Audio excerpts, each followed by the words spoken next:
Arestado rin ang isang lalaki sa Navotas dahil naman sa pagbebenta umano ng ilegal na droga. May unang balita si Bea Pinlac. Sa unang tingin, tila nag-uusap lang ang dalawang lalaking ito sa barangay NBBS Dagat-Dagatan sa Navotas City. Inabot ng lalaking nakabackpack ang isang asul na bag nang bigla itong sunggaban ng kausap niya na pulis pala na tumayong poser buyer sa ikinasang buy-bust operation ng mga otoridad. Nasa 4,600 grams ng marijuana na may halagang higit kalahating milyong piso ang nasamsam mula sa suspect na ayon sa pulis ay dating estudyante na napahinto sa pag-aaral matapos raw mabuntis ang kanyang partner.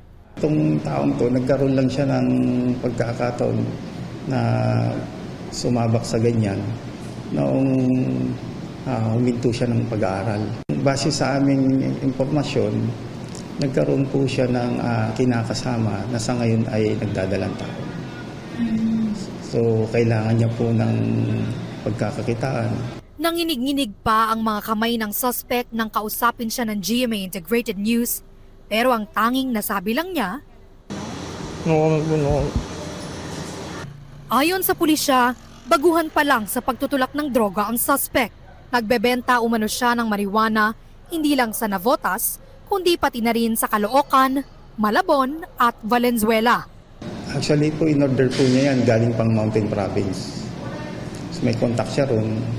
Tsaka yung halagang yun, diretsong deliver sa kanya mismo. Patuloy pa raw na inaalam ng pulisya ang mismong source ng marijuana ng suspect. Nahaharap siya sa reklamong paglabag sa RA 9165 o Comprehensive Dangerous Drugs Act of 2002. Ito ang unang balita, Bea Pinlac para sa GMA Integrated News.